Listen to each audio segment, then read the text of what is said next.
Hey there, everyone. This is Dave Dubeau with another episode of the Property Profits Real Estate Podcast. Today, it is my pleasure to be chatting with Sharon Vornholt, all the way from Louisville, Kentucky. How are you doing today, Sharon? I'm doing great, Dave. How are you? I am fantastic. Thank you very much. So, Sharon, let's dive right into it and tell us just a big picture overview. What is your specialty when it comes to real estate investing?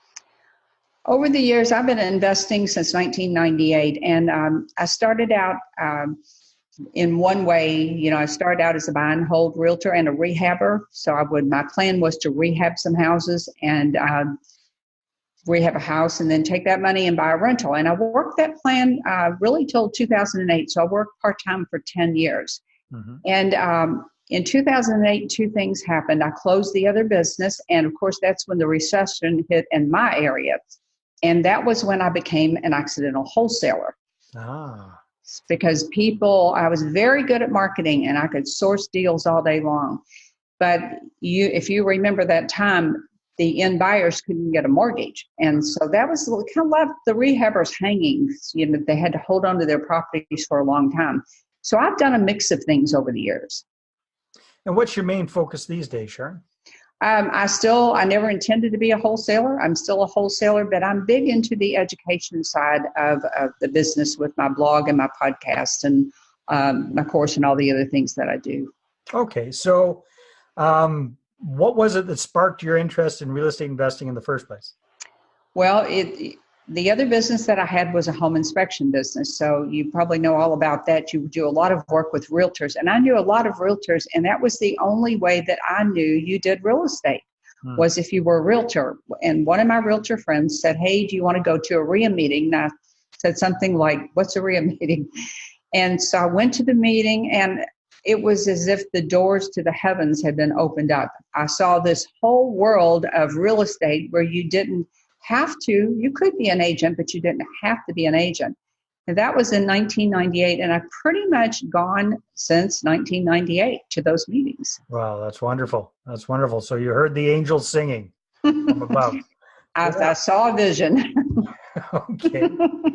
So you did real estate part-time. Were you still doing the property inspection business at the same time? I did that for 10 years. So I had the property inspection business all in for 17 years. So way back in 1991, when actually home inspections were just getting to be a thing, we had that business. And it was around 2008 when I started investing. So for another 10 years, I did both. And then, went full-time in 2008. So you jumped into full-time in 2008. And that's really when the hit the fan. Mm-hmm. In the States with the Great Recession. So how did you make a go of it at that time? Because you had to switch gears completely. I had to switch gears completely, but my strength was marketing, and I had a network of 10 years. Now, I wouldn't recommend that somebody that was brand new start that way, but for me, it was the perfect example at a time when I could just keep on cranking out the leads.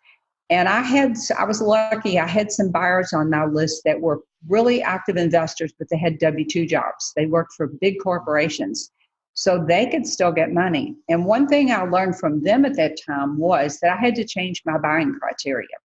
So deals that were great deals, that were great retail deals, were not necessarily great buy and hold deals because they simply wouldn't cash flow. Right. So my buyers educated me on buying a little bit different type of house. So I had to add one thing into the metrics, and that was, if they can't sell this house, will it cash flow? And that answer always had to be yes. So yeah, focusing on cash flow for sure. So now you've been investing in real estate for many, many years. You've done a variety of different strategies. Mm-hmm. What are some of and now you're focusing on training people as well. What are some of the bigger mistakes you see real estate investors making, especially newbies? Well, if I were to start all over again, there are several things that I would do differently. One is I would have certainly been more aggressive all those years I worked part-time, because I had a very demanding business. I don't know if you were you in the business at that time. It was kind of the Wild West with the home inspection business, because realtors would go You don't want a home inspection, do you? It's going to be $250. It was still very much buyer beware. So I was very engrossed in that business, and I took it a little bit slower when I got started. So I regret that, because you need to just dive in and get up to speed pretty much. So that's one thing. The second thing that was a huge mistake that I made, and that was in building my brand. And I see people make that same mistake today. They think, well, I've only done a few deals. I can work on that later. It's not important. But that's not the case. You need to be working on building your brand from day one, so that when you're ready to step into your brand, it's already there. So that was a big thing. And the last thing is, I would have outsourced sooner. I think most people tend to stay a one-man or a two-man show for way too long. And if I had one piece of advice for people, is the thing you absolutely have to get done is your marketing, because nothing else matters. If you don't have leads coming in the door, you don't have anything to learn to negotiate. You don't need a buyer's list because you don't have deals. So you have to get the leads coming in the door. And if you outsource that and do it faster, you can make more money faster. Okay, very good. So that's something I'd like to dive in. Well, all three I'd love to dive into. But right now, for the time that we have, let's talk a little bit about branding when it comes to us as real estate investors or real estate entrepreneurs. First of all, what does that even mean to you? What does branding mean to you? Well, branding means to me that it's getting your name out. So I like to tell people, marketing is how you get leads, and branding is why they choose you. So if you don't build your persona, build your brand online, build your brand at your RIA, somebody's going to do it for you. They're going to be saying, well, that Dave guy, and then it's going to be their opinion of you. So with the online world today, we have the unique opportunity to be seen as experts. Now, you have to know your stuff. There's no doubt about that. But you can, whether it's through a blog or a podcast, which we do, or a YouTube channel, you can actively show people that this is what you do, this is my area of expertise, and you don't have to wait till somebody kind of figures it out. So you can be very proactive. That's what I mean by a brand. So if I walk into my RIA meeting, they know that I'm Sharon, I'm an investor, but I'm a podcaster, I'm a blogger, and I do these things, and that I'm genuine. So it goes back to the whole know, like, and trust thing. And with the internet, you have an opportunity that certainly we didn't have when I started out. Yeah, definitely. So Sharon, if somebody's saying, hey, you know what, that sounds good, what would you recommend for people as far as baby steps or first steps towards enhancing or creating their brand? Well, I would say to kind of take an inventory. So it's not unusual for people to start out doing deals and they have no online presence. For me and for most of the real estate investors, I know Facebook is a powerful place if you use it correctly. If you are for people like you have LinkedIn would be a good fit for you. For the average rehabber, LinkedIn is not such a great fit. So I think you need to figure out where you fit. And video, people love video. So if you're a rehabber, you're probably thinking, I'm not writing any blog posts. Well, that's okay. But you can do video and showcase your walkthroughs on your houses. You can do before and afters. You can say, here's how you install a sink. There's just a million things you can do. So you don't necessarily have to do what we do, which is podcast and blog. But you need to start to build an online presence, because here's what I like to tell people, the way it used to be. You would send out a marketing piece, and based on your marketing piece, people would call you or not. Now there's a step in the middle. They get your marketing piece. The next thing they do is they look you up online. They want to know, is Dave genuine? What, he doesn't have a website? Oh, no, he must be. I had an older guy tell me recently, I chose you because the other guy, he must be a huckster. That was the word he used, because he didn't have a website. It's so true. It's so true. It's true. So you need a website. That's my first thing. You need a website. Yeah. Okay. Now, because this is something that I struggle with communicating to people as well as I'd like, and that is the power of video. Mm-hmm. And I always suggest, you know what, video is the next best thing to being there face to face with somebody. But people, you know what, I find that people are so hesitant to get into video. They go, Dave, you know what, it's easy for you because you're so damn good looking. Yeah. You got such a great sense of humor, so much charisma, and your modesty just oozes from you. So it's easy for you, Dave. I'm joking, of course. So what is, when you get students or people saying, Sharon, you know what, I just really don't want to do video, how do you educate them about the power of video? Well, I tell them, there is no faster way for you to become known in your industry than through video. And people, if they read something about you, let's take my blog. If I write an article, they might be, that's great, but that doesn't really tell me who she is. But if I make a video, and I'm a firm believer in that you start where you are and you level up. So you can make great videos with your iPhone. You can say, "Hi, I'm Sharon. This is what I do. I'm a mom. I have one grandchild." You tell them a tiny little bit about your personal life so they know you're a real person, but I'm an expert at this. You can do that. You can put that on your website and people will go, well, he seems like a normal person. He seems or she seems to be okay. So there's great power in building the know, like, and trust factor. Remember that brand marketing is how you get leads and branding is why they choose you. So with video, I tell them to step into it. And I also tell them there's nobody that hates doing video more than me. I do it all the time, but it's like, oh my gosh, I'm not 20 anymore. So it's hard. I don't care who you are or how old you are or how engaging you are, like Dave. You're never really, I don't think, 100% satisfied with the way you look. For women, it's, I'm having a bad hair day or whatever. But at I'm having a bad hair decade, Sharon. So yeah, I'll get that one. So but people, the one piece of advice I would say is that people are not nearly so concerned with the way you look as you are concerned with the way you look. They're more concerned with the information and the transformation that you can provide them. So if you can tell them how to transform their business, whether it's through raising private money or upping your marketing game, or I can show you how to get leads, never-ending source of leads through probate investing.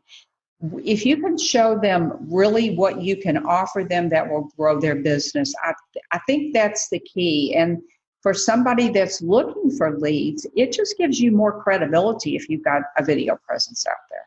Very, very well said. And the bottom line is, because I find a lot of people put this on pause or procrastinate about it, saying, hey, you know what, I got to get set up with the right equipment, have a green screen and cool stuff in the background, all this crap. When quite frankly, or you know what, I'm shy, I'm not a good public speaker, yada yada, whatever it is. Bottom line is, you don't need any of that stuff. And in fact, I think it works against you if you look too slick. Yeah. It's better to come across as a genuine person. Would you agree? I would agree completely. If some people's webcam on their computer is good enough to just sit in front of your computer and make a video. Mine has not been in my last few computers. I have a $30, $40, $50 Logitech camera that does a much better job. I do think sound is important. You can get a mic fairly cheaply. Sound is important, but you don't need a lot of equipment. You don't need a lot of money. If you're using your smartphone, you can get a clip-on mic. If you're trying to make videos outside, don't make the mistake of thinking you're going to hold your phone out here and it's going to pick up the sound. But you can buy for $10 a little lavalier mic you can either do Bluetooth or you can do a clip-on one with a cord, and you can have great sound. You can use your phone. You can walk through the house and show, hey, look at this really ugly house. But I would say the biggest thing is just to do it. So I always tell people about my first 15-minute video. I was asked by someone to make a teaching video, 10, 15 minutes on a topic. And I said, sure. And they said, well, how long did it take you? And I said, 2 days. Because I did it over and over and over till I got so exhausted. I finally said, I don't care anymore.